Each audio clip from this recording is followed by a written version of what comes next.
Rehabeam beserta seluruh Israel meninggalkan hukum Tuhan ketika kerajaannya menjadi kokoh dan kekuasaannya menjadi teguh. Tetapi pada tahun kelima zaman Raja Rehabeam, majulah Sisak Raja Mesir menyerang Yerusalem, karena mereka berubah setia terhadap Tuhan.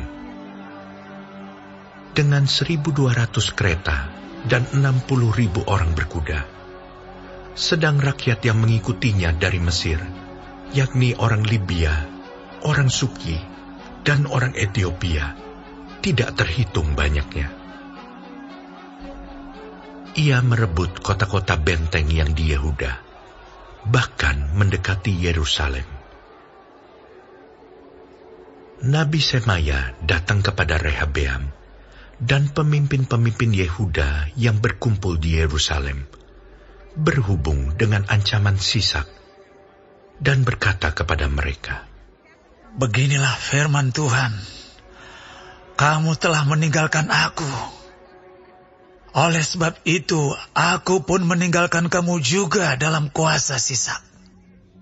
Maka pemimpin-pemimpin Israel dan raja merendahkan diri dan berkata, "Tuhanlah yang benar."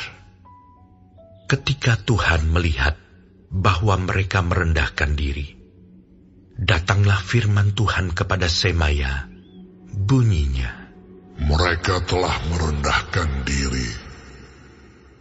Oleh sebab itu, aku tidak akan memusnahkan mereka.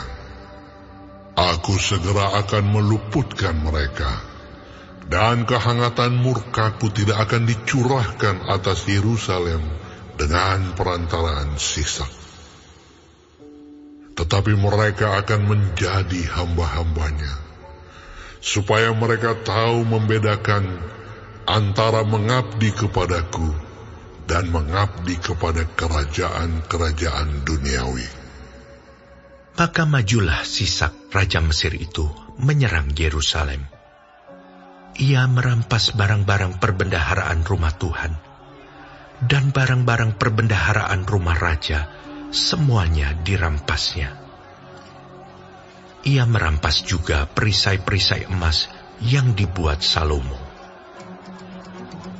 Sebagai gantinya, Raja Rehabeam membuat perisai-perisai tembaga yang dipercayakannya kepada pemimpin-pemimpin bentara yang menjaga pintu istana raja. Setiap kali raja masuk ke rumah Tuhan, bentara-bentara datang membawa masuk perisai-perisai itu. Dan mereka pula yang mengembalikannya ke kamar jaga para bentara. Oleh sebab raja merendahkan diri, surutlah murka Tuhan daripadanya, sehingga ia tidak dimusnahkannya sama sekali.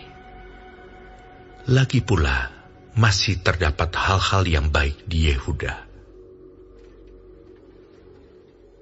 Raja Rehabeam menunjukkan dirinya kuat dalam pemerintahannya di Yerusalem.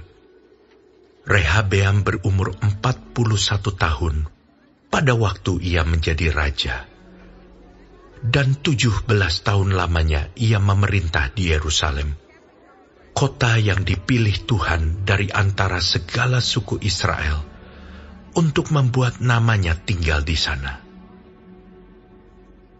Nama ibunya ialah Naamah, seorang perempuan Amon. Ia berbuat yang jahat, karena ia tidak tekun mencari Tuhan. Bukankah riwayat Rehabeam dari awal sampai akhir, semuanya tertulis dalam riwayat Semaya Nabi itu, dan Ido pelihat itu, yang juga memuat daftar silsilah. Antara Rehabeam dan Yerobeam terus-menerus ada perang. Kemudian Rehabeam mendapat perhentian bersama-sama dengan nenek moyangnya, dan ia dikuburkan di kota Daud. Maka Abia, anaknya, menjadi raja menggantikan dia.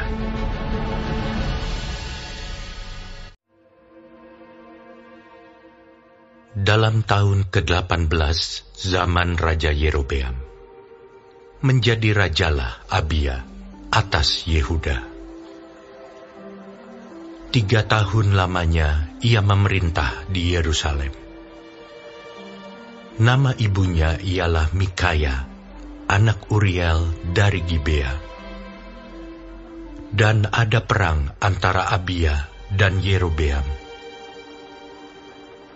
Abia memulai perang dengan pasukan pahlawan-pahlawan perang yang jumlahnya 400.000 orang pilihan.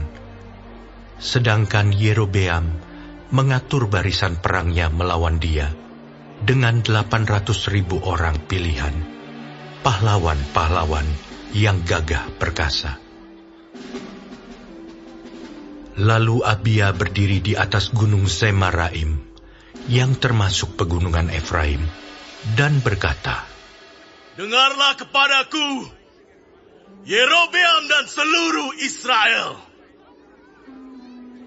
Tidakkah kamu tahu bahwa Tuhan Allah Israel telah memberikan kuasa kerajaan atas Israel kepada Daud dan anak-anaknya untuk selama-lamanya dengan suatu perjanjian garam. Tetapi Yerobeam bin Nebat, hamba Salomo bin Daud, telah bangkit memberontak melawan tuannya. Petualang-petualang, orang-orang Dursila berhimpun padanya. Mereka terlalu kuat bagi Rehabeam bin Salomo, yang masih muda dan belum teguh hati, dan yang tidak dapat mempertahankan diri terhadap mereka. Tentu kamu menyangka bahwa kamu dapat mempertahankan diri terhadap kerajaan Tuhan yang dipegang keturunan Daud. Karena jumlah kamu besar, dan karena pada kamu ada anak lembu emas yang dibuat Yerobeam untuk kamu menjadi Allah.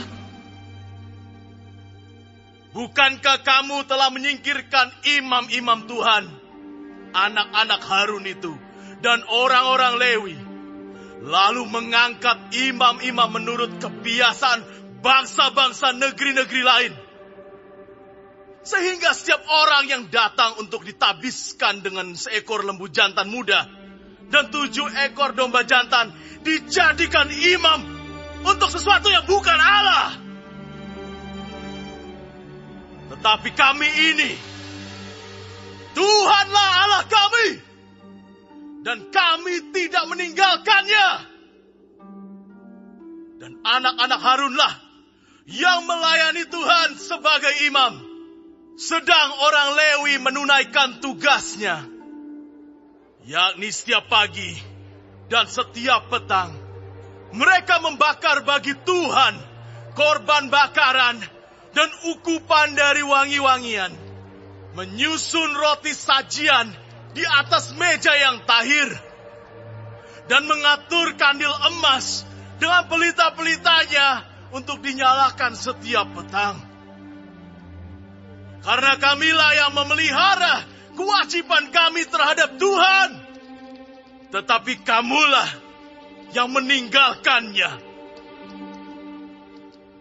Lihatlah, pada pihak kami Allah yang memimpin, sedang imam-imamnya siap meniup tanda serangan terhadap kamu dengan nafiri isyarat-isyarat.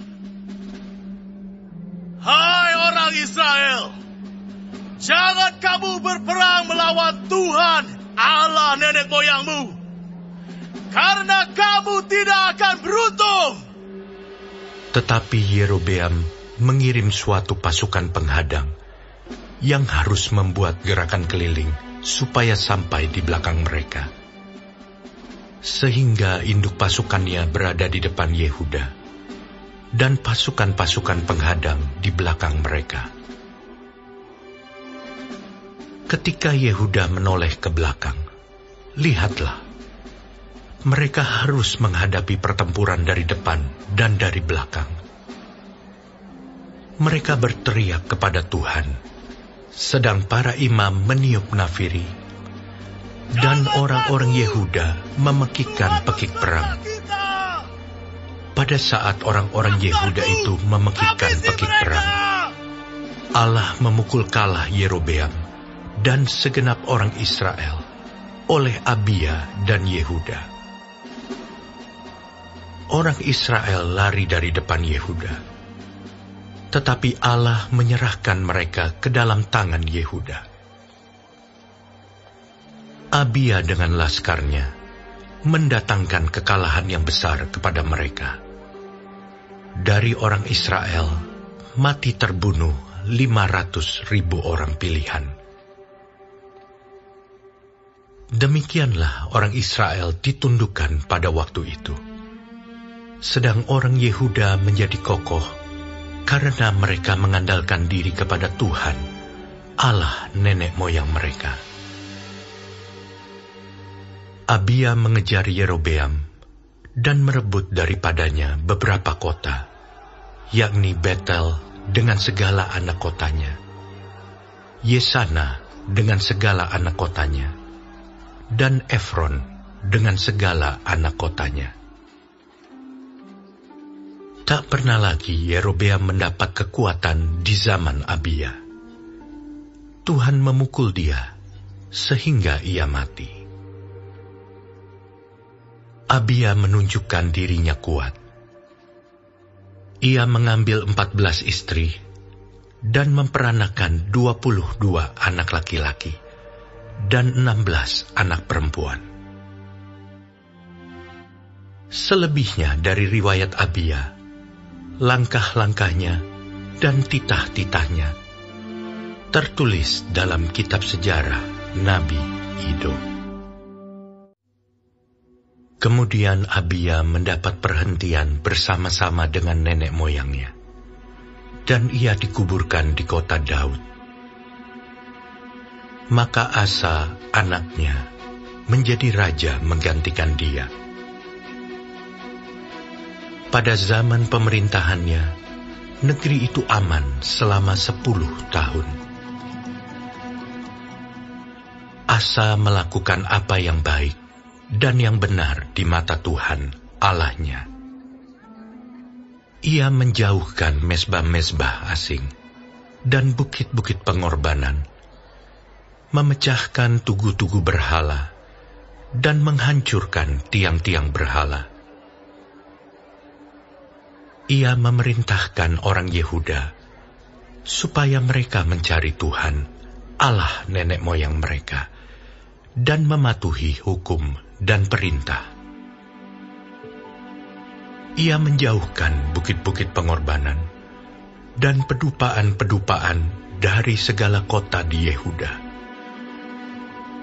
Dan kerajaan pun aman di bawah pemerintahannya. Karena negeri itu aman dan tidak ada yang memeranginya di tahun-tahun itu, ia dapat membangun kota-kota benteng di Yehuda. Tuhan telah mengaruniakan keamanan kepadanya. Katanya kepada orang Yehuda, "Marilah kita memperkuat kota-kota ini dan mengelilinginya dengan tembok beserta menara-menaranya, pintu-pintunya, dan palang-palangnya.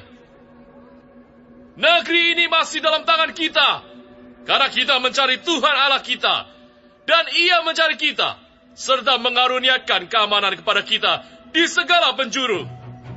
Maka mereka melaksanakan pembangunan itu dengan berhasil. Pasukan-pasukan Asa yang dari Yehuda, jumlahnya 300.000 orang yang membawa perisai besar dan tombak. Dan yang dari Benyamin, jumlahnya 280.000 orang yang membawa perisai kecil sebagai pemanah. Mereka semua pahlawan-pahlawan yang gagah perkasa. Zerah orang Etiopia itu maju berperang melawan mereka dengan tentara sebanyak 1.000.000 orang dan 300 kereta. Ia sampai ke Maresa. Lalu Asa maju menghadapinya. Mereka mengatur barisan perangnya di lembah Zefata dekat Maresa.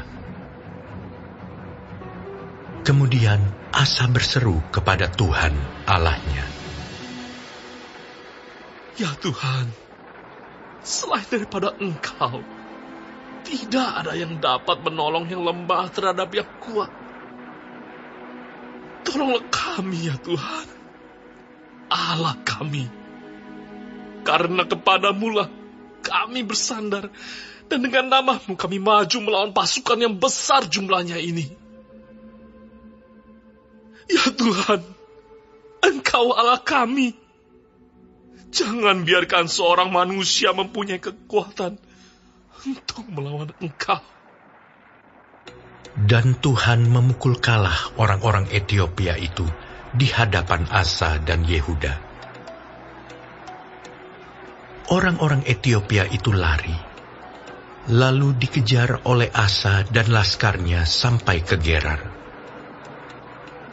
Dari orang-orang Etiopia itu amat banyak yang tewas, sehingga tidak ada yang tinggal hidup, karena mereka hancur di hadapan Tuhan dan tentaranya. Orang-orang Yehuda memperoleh jarahan yang sangat besar. Mereka mengalahkan semua kota di sekeliling Gerar, karena ketakutan yang dari Tuhan menimpa penduduknya. Mereka menjarahi semua kota itu, karena jarahan yang besar terdapat di situ. Tenda-tenda pemilik ternak pun direbut mereka. Dan banyak kambing domba dan unta diangkutnya sebagai jarahan. Lalu mereka kembali ke Yerusalem.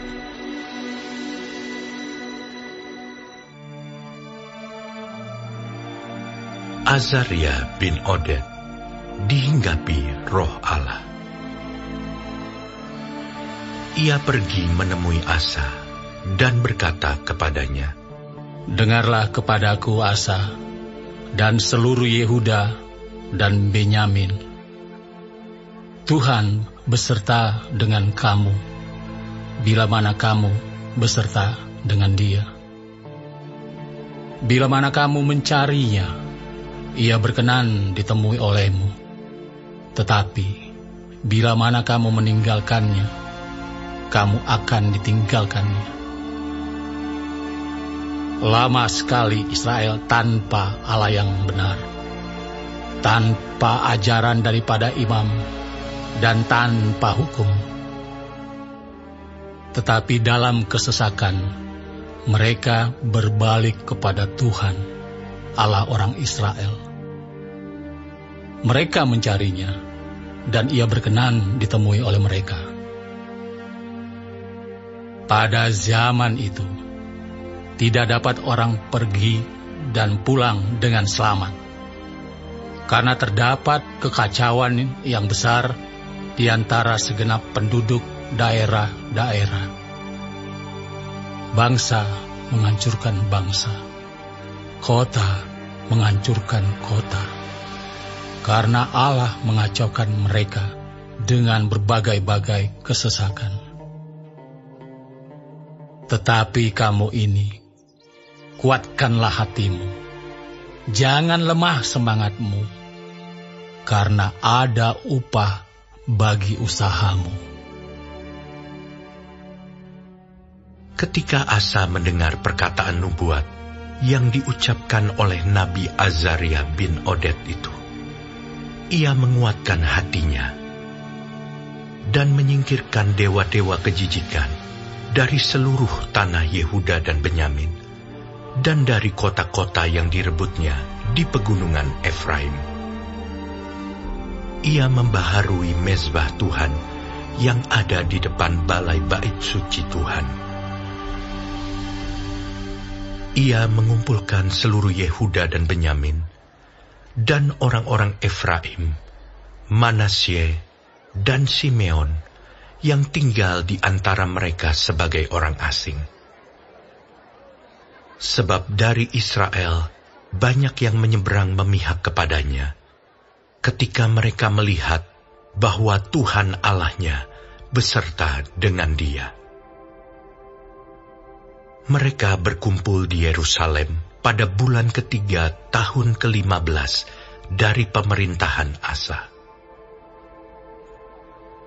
Pada hari itu, mereka mempersembahkan kepada Tuhan 700 lembu sapi dan 7.000 kambing domba dari jarahan yang mereka bawa pulang.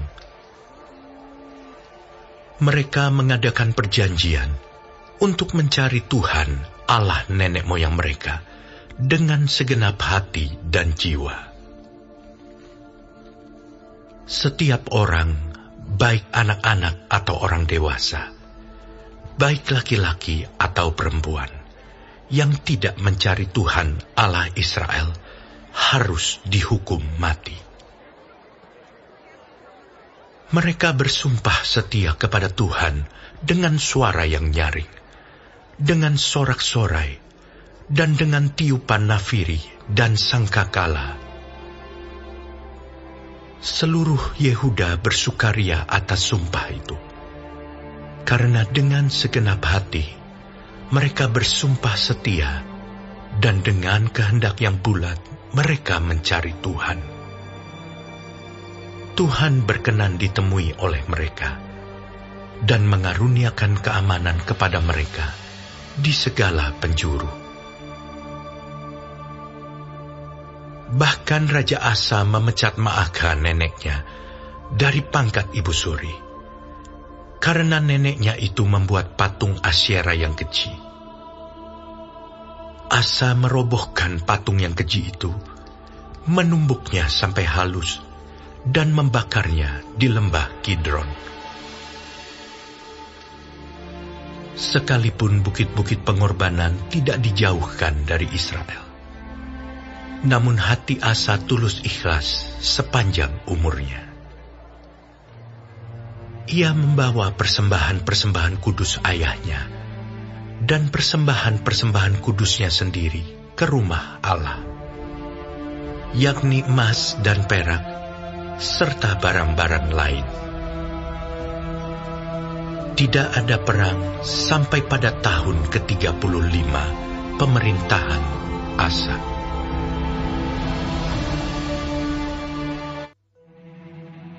Pada tahun ke-36 pemerintahan Asa, majulah Baesa, Raja Israel, hendak berperang melawan Yehuda. Ia memperkuat Rama dengan maksud mencegah lalu lintas kepada Asa, Raja Yehuda. Lalu Asa mengeluarkan emas dan perak dari perbendaharaan rumah Tuhan dan dari perbendaharaan rumah raja, dan mengirimnya kepada Ben-Hadad, Raja Aram yang diam di Damsyik, dengan pesan, "Ada perjanjian antara aku dan engkau, antara ayahku dan ayahmu. Ini kukirim emas dan perak kepadamu. Marilah, batalkanlah perjanjianmu dengan Baesa, Raja Israel, supaya ia undur daripadaku." Lalu Ben-Hadad mendengarkan permintaan Raja Asa. Ia menyuruh panglima-panglimanya menyerang kota-kota Israel.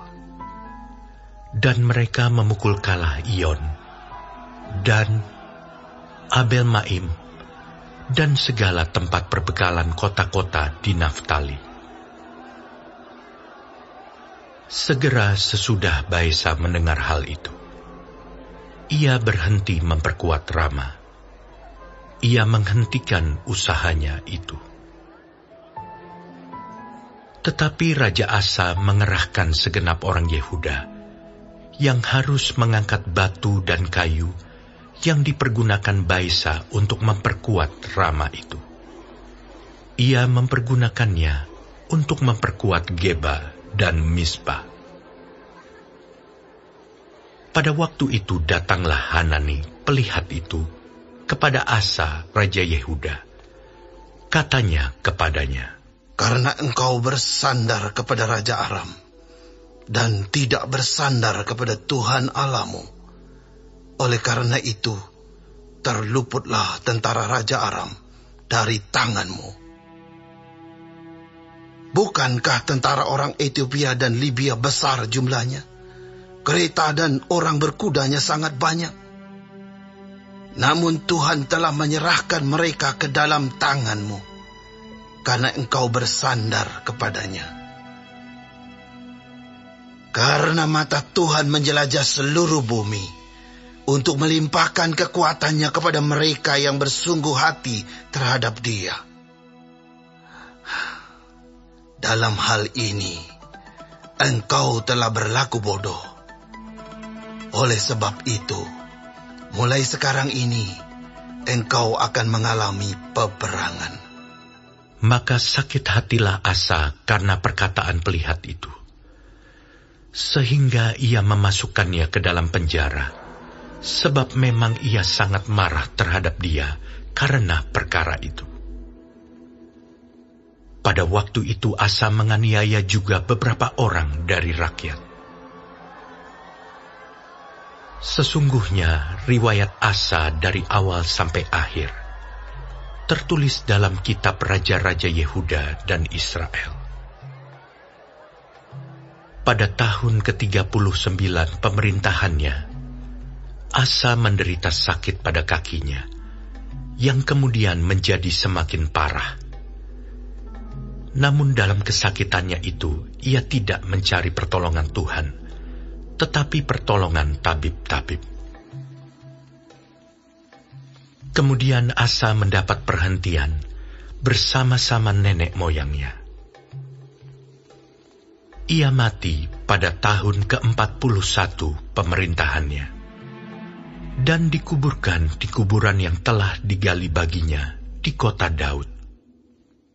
Mereka membaringkannya di atas petiduran yang penuh dengan rempah-rempah, dan segala macam rempah-rempah campuran yang dicampur menurut cara pencampur rempah-rempah. Lalu menyalakan api yang sangat besar untuk menghormatinya.